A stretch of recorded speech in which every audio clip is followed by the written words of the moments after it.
Hello दोस्तों, मैं हूं आपका दोस्त हरेंद्र। मैं अपने यूट्यूब चैनल हरेंद्र एजुकेशन 2.0 में आप सभी दोस्तों का स्वागत करता हूं। दोस्त, आज हम देखेंगे कक्षा 10 के विज्ञान का सिलेबस।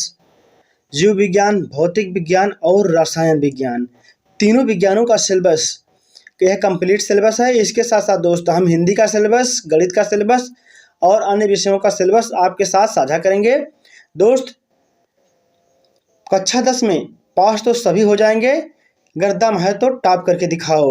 और इसके साथ साथ दोस्त आपको एक एक करके सभी विषयों का वीडियो मिलता रहेगा और कुछ व्हाइट बोर्ड पे हम आपको समझाएंगे और कुछ हम आपको पीडीएफ के माध्यम से आपको प्रोवाइड करा देंगे ताकि आपकी तैयारी अच्छी तरीके से हो सके दोस्त।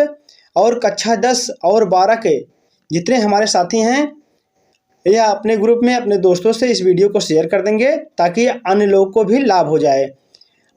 और जो भाई बहन जो हमारे दोस्त कक्षा 10 की तैयारी करना चाहते हैं और कक्षा 12 की अर्थात हाई स्कूल व इंटर की तैयारी करना चाहते हैं तो मेरे चैनल को सब्सक्राइब कर लें और मेरे वीडियो को अपने दोस्तों के साथ शेयर कर दें।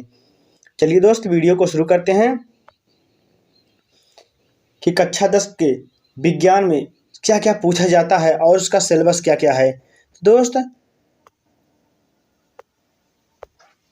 रासायनिक अभिक्रियाएं एवं समीकरण, और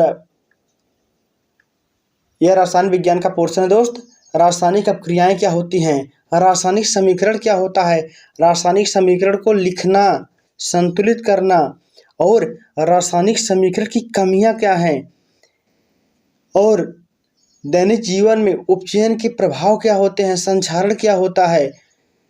और इसके साथ साथ दोस्त अम्ल क्षार लवण वेरी इंपॉर्टेंट है। अम्ल क्षार और लवण, अम्ल क्षार और लवण, वैद्युत अपघट एवं वैद्युत अपघटन, वैद्युत वियोजन का सिद्धांत क्या होता है, अम्ल के रासायनिक गुण क्या होते हैं, अम्ल की क्षारकता क्या होती है, अम्लों के उदाहरण कौन कौन से हैं और अम्लों का उपयोग हम कहाँ पे करते हैं। दोस्त, जो क्षारक होता है, क्षारकों के सामान्य गुण क्या होते हैं, क्षारों के रासायनिक गुण क्या होते हैं, क्षारकों के अर्थात उदाहरण क्या होते हैं, क्षारक की अम्लता क्या होती है और उनकी प्रबलता क्या होती है, इसके बारे में जानेंगे। इसके साथ साथ दोस्त जो हाइड्रोजन आयन तथा इसका पीएच मान क्या होता है और आयनिक गुणनफल क्या होगा, जल का आयनिक गुणनफल, पीएच मान का महत्व दैनिक जीवन में क्या है, अम्ल क्षार सूचक क्या है। इसके साथ साथ दोस्त देखेंगे हम धातु व धातु, धातुओं के गुण और धातुओं के प्रकृति, धातु अधातु के वैद्युत संयोजी बंध और जो स्वतंत्र एवं मुक्त अवस्था में पाए जाते हैं और कुछ तत्व संयुक्त अवस्था में पाए जाते हैं। और दोस्त अपक्रियाशीलता के आधार पर धातुओं का वर्गीकरण, खनिज अयस्क सक्रिय श्रेणी में सबसे ऊपर स्थित धातु कौन सी होती है और अयस्कों का सांद्रण किस प्रकार से किया जाता है और अयस्कों निष्कर्षण किस प्रकार से हम करते हैं, धातुओं का शोधन किस प्रकार से करते हैं दोस्त। और इसके साथ इसमें दोस्त हमारा कार्बनिक यौगिक भी आ जाएगा कि कार्बनिक यौगिक के अंतर्गत क्या क्या आएगा। तो दोस्त इलेक्ट्रॉनों की साझेदारी, कार्बनिक रसायन की परिभाषा और वलय क्या होता है, समवायता क्या होता है, एल्केन, एल्कीन, एल्काइन श्रेणी और आईयूपीएसी पद्धति क्या होती है, इसके बारे में जानेंगे, जो बहुत ही इंपॉर्टेंट है दोस्त। और इसके बाद तत्वों का आवर्ती वर्गीकरण, आपसे ये भी पूछा जाएगा तत्वों के आवर्तीकरण के बारे में, पाउली की परिकल्पना क्या है और प्राउड की परिकल्पना क्या है, डाबेराइनर की त्रिंक नियम क्या है, न्यूलैंड का अष्टक नियम क्या है, मेंडेलिव की आवर्त सारणी क्या है और आवर्त सारणी के उपयोग क्या हैं, दोष क्या हैं और उसकी विशेषता क्या है। और इसके साथ दोस्त जो आधुनिक आवर्त सारणी है उसकी प्रमुख विशेषता क्या है, इसके बारे में देखेंगे हम। लोहे पर जंग लगने की परिस्थिति तथा संक्षारण से सुरक्षा, उससे हम किस प्रकार से बचा सकते हैं, उसके संक्षारण से ऑक्सीकरण की प्रक्रिया क्या है, एथिल अल्कोहल और इथेनॉल, इन सब का जो महत्वपूर्ण कार्य है और रासायनिक नाम साबुन क्या है, साबुनीकरण क्या है। और इसके साथ साथ दोस्त वैलेंसी क्या होती है, संयोजकता क्या होती है। और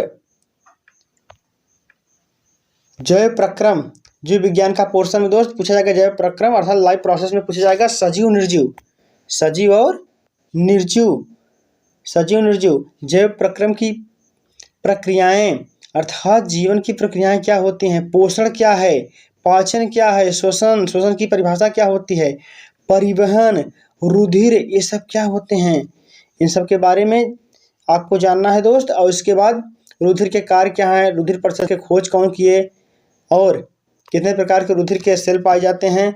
तंत्रिका ऊतक, तंत्रिका तंत्र क्या होता है, केंद्रीय तंत्रिका तंत्र, प्रतिवर्ती चाप, प्रतिवर्ती क्रिया की परिभाषा बताइए। और इसके साथ साथ दोस्त जो हमारा प्रकाश संश्लेषण की परिभाषा बताइए, प्रकाश संश्लेषण की परिभाषा क्या होती है, इसके बारे में आपसे पूछा जाएगा। एटीपी का फुल फॉर्म, जाइलम की वाहिकाएं, जाइलम का क्या कार्य है, फ्लोएम का क्या कार्य है, वाष्पसर्जन की परिभाषा क्या होती है, रंध्र की संरचना का सचित्र वर्णन कीजिए। और मानव में उत्सर्जन अंग कौन कौन से हैं और उसका सचित्र वर्णन कीजिए, ऐसा प्रश्न पूछा जाता है दोस्त कक्षा 10 में।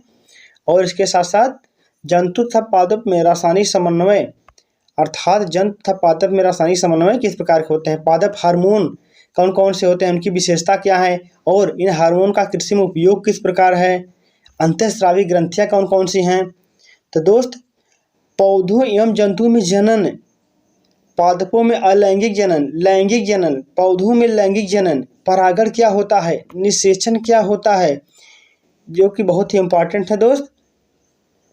और मनुष्य में लैंगिक जनन क्या क्या होता है। और आनुवंशिकता एवं जैव विकास, आनुवंशिक विभिन्नताओं के महत्व के बारे में, मेंडल की सफलता का कारण क्या है, आनुवंशिकी के पिता कौन है, गुणसूत्र के बारे में, जीन के बारे में आपको जानना है। और मेंडल की परिभाषाओं का और प्रयोगों के बारे में अच्छी तरीके से जानना है दोस्त। लिंग निर्धारण, पृथ्वी पर जीवन की उत्पत्ति अर्थात स्टैनली मिलर का सचित्र वर्णन कीजिए, ऐसा क्वेश्चन बनता है। और इसके साथ साथ दोस्त मानव जनसंख्या एवं परिवार नियोजन क्या है, सुरक्षित यौन इत्यादि प्रक्रियाएं होती हैं जो। और जैव विकास को देखेंगे हम दोस्त। जैव विकास में लैमार्कवाद, डार्विनवाद, आनुवंशिकता के आधार पर जैव विकास की समझ विकसित करना, उपार्जित लक्षण क्या होते हैं, आनुवंशिकता से संबंधित प्रश्न बनते हैं, जीवाश्म आपको इसे भी पढ़ना है। इसके साथ साथ दोस्त दर्पण आ गया, फिजिक्स का पोर्शन। दर्पण, दर्पण में समतल दर्पण, अवतल दर्पण, उत्तर दर्पण और गोलीय दर्पण, समतल, अवतल, उत्तल और गोलीय दर्पण को पढ़ना है। इसके साथ साथ दोस्त दर्पणों की पहचान और अपवर्तनांक क्या होता है, प्रकाश की चाल क्या होती है, क्रांतिक कोण, पूरा आंतरिक परावर्तन क्या होता है, इन सब से संबंधित दोस्त प्रश्न बनते हैं और इनसे फार्मूले भी पूछे जाते हैं। प्रकाश का अपवर्तन क्या होता है, प्रकाश का परावर्तन क्या होता है। और इसके साथ साथ दोस्त क्रांतिक कोण, आंतरिक परावर्तन, मानव नेत्र तथा रंगों का इंद्रधनुष अर्थात मानव नेत्र के बारे में पूछा जाएगा, जिसमें से दोस्त निकट दृष्टि दोष, दूर दृष्टि दोष, जरा दृष्टि दोष अर्थात इनका, इसके साथ साथ इनसे क्वेश्चन बनते हैं। और जो इंद्रधनुष है, टिंडल प्रभाव है, इससे भी प्रश्न बनते हैं दोस्त हमारे। लेंस, लेंस के उपयोग, अभिसारी, अपसारी, इस प्रकार के लेंस हो। और इसके बाद दोस्त हमारा आ जाता है इलेक्ट्रिसिटी, वैद्युत आवेश, विद्युत इलेक्ट्रॉन मॉडलों के आधार पर विद्युत चालन की व्याख्या, कुंजी, विद्युत धारा का स्रोत, धारा नियंत्रक इत्यादि का उपयोग होता है। और धारामापी क्या होता है, अमीटर क्या होता है, प्रतिरोध क्या होता है, ओम के नियम क्या है, इससे प्रश्न बनते हैं दोस्त। और जो होता है हमारा श्रेणी क्रम, प्रतिरोधों के संयोजन, श्रेणी क्रम, समांतर क्रम इत्यादि इस हिस्सा। और इसके साथ साथ दोस्त वैद्युत बल्ब, वैद्युत उष्मक, वैद्युत इस्त्री, फ्यूज इत्यादि के बारे में भी क्वेश्चन बनता है कि विद्युत बल्ब में कौन सी गैस भरी जाती है, विद्युत इस्त्री अर्थात प्रेस में कौन से तार का प्रयोग किया जाता है। और दोस्त इसके साथ वैद्युत धारा का चुंबकीय प्रभाव, ऑस्टेट का प्रयोग, एम्पियर का तैरने का नियम, दिशा व तीव्रता, विद्युत जो मोटर है इसका सचित्र वर्णन पूछा जाता है दोस्त। और इसके साथ साथ विद्युत चुंबकीय प्रेरण क्या होता है, धारा जनित्र डायनमो का सचित्र वर्णन कीजिए। इसके साथ साथ दिष्ट धारा जनित्र अथवा डायनमो का सचित्र वर्णन कीजिए। ये सबसे प्रश्न बनते हैं दोस्त। दिष्ट धारा क्या है, और दिष्ट धारा के साथ साथ प्रत्यावर्ती धारा भी पूछा जाता है। और दोस्त इसके साथ ऊर्जा के स्रोत, ऊर्जा के कौन कौन से स्रोत हैं, तो ऊर्जा के परंपरागत स्रोत और गैर परंपरागत स्रोत। और ऊर्जा के परंपरागत स्रोत कौन कौन से होते हैं, गैर परंपरागत स्रोत कौन कौन से होते हैं, इसके बारे में क्वेश्चन बनते हैं। और हमारे पर्यावरण में पर्यावरण क्या है, परितंत्र क्या होता है, पारिस्थितिकी तंत्र क्या होता है, जैव अजैव घटक कौन कौन से होते हैं, इसके बारे में पूछा जाएगा दोस्त। और खाद्य जाल, खाद्य श्रृंखला के बारे में पूछा जाएगा। ऊर्जा के पिरामिड के बारे में पूछा जाएगा। और संख्या का पिरामिड क्या होता है, और जैवभार का पिरामिड क्या होता है, ओजोन परत एवं उसका क्षय, और किस प्रकार से कचरा प्रबंधन अर्थात किस प्रकार से हम इसका सुरक्षा कर सकते हैं, प्राकृतिक संसाधनों का प्रबंधन, गंगा सफाई परियोजना, नमामि गंगे, जलमंडल, स्थल मंडल, वायुमंडल इत्यादि के बारे में भी क्वेश्चन बनते हैं दोस्त, इसे भी याद रखना। और मृदा संसाधन, जल संसाधन, भू संसाधन और ऊर्जा संसाधन, प्रदूषण से संबंधित दोस्त क्वेश्चन कक्षा 10 में जरूर से जरूर बनते हैं।